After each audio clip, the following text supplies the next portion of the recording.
Hey, it's been a while, hasn't it? It really has, it really has. Here is a short little update before the actual video starts. Where's my sister? Where has she gone? Why am I the only one sitting in front of you right now? She's in New York. She left a couple of weeks ago because she decided that she wants to study in New York instead of Canada, and honestly, I'm gonna support her. New York City is the city of your dreams, lands of opportunities, and all of that. And so if she decided she wants to go to New York, I have nothing but love and respect for her. I'm super excited for her, as this is a really big opportunity for her. And I'm super, super proud of her and super proud of how far she's come. And I can't wait for the journey that she's about to, go on. Why we haven't been uploading for the past couple of months. Life came, hit us like a truck, decided to leave. And honestly, we were to the point that we were like, you know what, let's just pause everything, focus on our life right now, and when everything starts to get better, then we're gonna come back onto social media, because the last thing we want is to stop filming videos for you guys. We love filming videos for you guys. We love posting videos for you guys. We love to keep you guys in the loop of our lives. The only reason why we're here is to spread happiness for you guys. So we're still gonna be posting videos for you guys. The only thing that's gonna be different is that we're not gonna be in the same video together. I know, it's so sad. It's really sad. I really love filming videos with my sister, sharing our experiences with you guys, but unfortunately that's not gonna be the case anymore. But with that being said, that does not mean we're not going to be visiting each other every once in a while. I am going to see her during the summer. So our summer vlogs are going to be together. Our videos are going to be together during the summer. But as of right now, our videos are going to be separate. But we're still going to showcase exactly what happens in our lives. One that's in Canada, which is me, and one in New York City.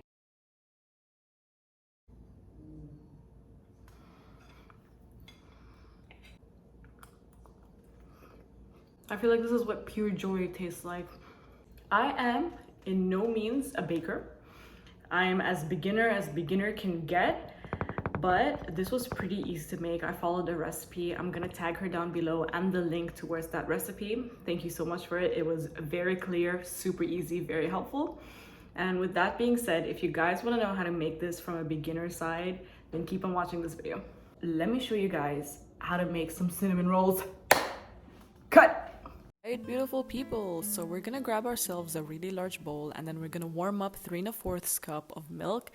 A good way to check if the temperature is just right is to put it in the microwave for about 40 minutes and then dip your finger in it to make sure that you don't get burnt. That's how you know that it's warm enough.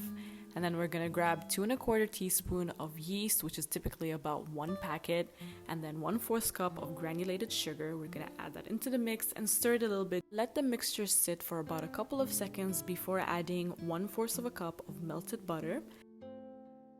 Then gonna grab 1 egg and 1 egg yolk that was set at room temperature and add it to the mix. Stir up all of the contents in the bowl. This recipe does call for about 3 cups of bread flour, but I like to put them all separately, and you're gonna see why. So I'm gonna start off with only 1 cup of bread flour, and then I'm gonna incorporate it into the mix. So it's time to put in the 2nd cup of bread flour, but as you can see over here, I cut that in about a half, and then I continue stirring. As you can see, it does get a lot more tough. I do use a wooden spoon just because it's a lot sturdier, therefore, after a while the dough does become a little bit harder to stir. At least that way you have something solid that you can actually count on. Now that I noticed that the mixture is starting to get more combined, I add the 2nd half of the cup of bread flour that I kept aside. And then I basically just continue that same step, mixing the flour into the mixture, and then once I notice that it's evenly combined, I add in a little bit more of the bread flour. The reason why we don't want to dump in 3 cups of flour immediately into the batter is because sometimes that can be a bit too dry, and it's going to lead to a really tough cinnamon roll at the end, which we want to avoid. Just dusted a little bit of flour onto the surface just so that the dough does not stick to the surface that you're going to be kneading. The last cup of flour that's supposed to be used in the mix, I just set it aside because we are still going to be using it. I would just sprinkle a little bit of flour on top of the existing dough, and then I'm going to fold it in half and knead, and then continue that process, folding it in half and then kneading, folding it in half and kneading. And the minute that dough becomes kind of sticky, I add more flour onto it just so it doesn't stick to your hands, it doesn't stick to the table, anything like that. And then you're just going to continue that process until you have about like a really smooth layer of dough on the top where it doesn't stick to anything anymore. Once your dough is ready, you're gonna notice that it's very smooth on the top. It stops sticking to your hands, to the tables, it stops sticking to everything, and that's when you're gonna put it aside for a second. You're gonna grab back that bowl that we used in the beginning. We're gonna add a little bit of oil onto the sides, at the bottom, and then we're gonna put that existing dough into the middle and then cover it up with a warm towel. Then you're gonna set that aside and forget about it for about 2 hours, an hour and a half. After letting the dough rise for about 2 hours, I bring it back onto the table where I'm going to be working with. I take off the really warm towel that was left on top, and then this was the fun part. I punched the middle down and kind of took out all of the air bubbles inside the dough. I then place the bowl aside for a couple of seconds while I take out a little bit of bread flour and I sprinkle onto the table just so that we can avoid the dough sticking to the table, because now's the time where we're going to have to roll it out. So taking my rolling pin, I do add a little bit of flour onto the rolling pin as well, just so we could prevent the dough from sticking to it, because this is the part where we're gonna have to start rolling the dough. You're gonna have to keep maneuvering the dough. You're gonna roll one side and then you're gonna pick it up, turn it around, and then roll the other side so that you're gonna have an equal amount of thickness throughout the entire dough. And once we're happy with the thickness and the size of the dough, I'm going to grab a little bit of softened butter that I kept aside, and we're going to start applying it and spreading it on top of the dough. I'm going to take a really small bowl, and I'm going to fill it with 2 1/3 cup of brown sugar. It can be dark, it can be light, whatever you prefer. And then I'm going to put in 1 1/2 tablespoons of cinnamon, and using my fingers, I'm going to dip it into the bowl of the mixture that we just created, and I'm going to sprinkle it all over the dough, all over the butter. I'm going to get right on there all the way to the edges. I'm going to make sure there's an even coat throughout the entire dough. And once I'm happy with the results, I'm going to go ahead all the way to the edge of the dough, and I'm going to start rolling inwards to create that classic cinnamon roll look. And once I'm done with that, I'm just going to cut off the edges just because it's mostly dough. There's not enough mixture to reach all the way to the edges. Now, for this specific part, some people want to use unflavored floss, but I don't have any of that with me at the moment. So I'm going to use a really sharp knife, and I'm really eyeballing over here. I'm not so sure the exact measurements, but wherever I want the thickness to be, I'm just going to make a cut. And then towards the side, I do have a baking pan that's lined with parchment paper, just so that when I do cut into the cinnamon roll, I place it onto the baking pan. So I'm just going to be repeating the process until the entire roll has been cut, and I'm going to place it really close together onto the baking pan until it looks somewhat like this. It already looks so great, it looks so nice, and then I'm going to set it off aside for at least 30 minutes to an hour just because we need it to rise a second time. That pan literally looks so good right now. And while it's off to the side, we're just going to go ahead to the oven and we're going to preheat it to 350 degrees Fahrenheit, which is about 180 degrees Celsius. And once that bad boy has risen for the second time, we're going to pop it into the oven for about 18 to 20 minutes until the top is golden brown.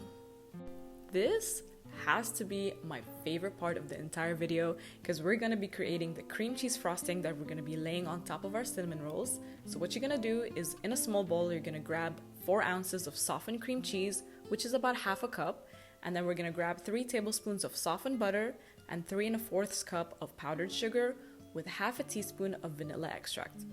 So we're going to mix everything up until it's evenly combined, until it's very silky, very smooth, so that when you place it on top, it looks so delicious. It looks so amazing. Not gonna lie, mixing this was kind of difficult just because the softened cream cheese was still a little bit hard, but after using a little bit of elbow grease, after using those muscles, yeah, you heard me right, I was able to get it really smooth, really silky, as you can see over here, and that's the mixture that we're gonna use over our cinnamon rolls. And now with your new mixture, you're gonna place it all over your freshly baked cinnamon rolls and watch it come together. Look at how delicious that pan looks. Just looking at it right now, I wanna make for me another batch. It's so delicious.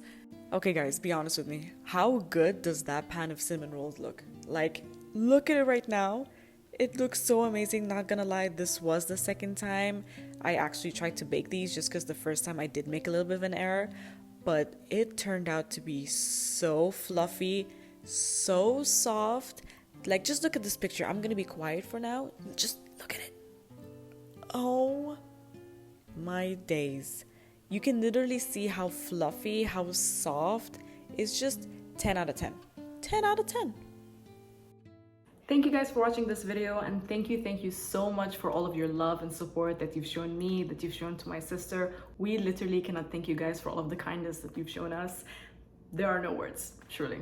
I really hope you guys enjoyed this video, and if you ever decide you wanted to make for yourself cinnamon rolls at home, please share it with me. Post it on your Instagram, post it on your Snapchat, wherever, and tag me. I really want to see it. But other than that, we'll see you for the next video. Oh, actually, I'll see you for the next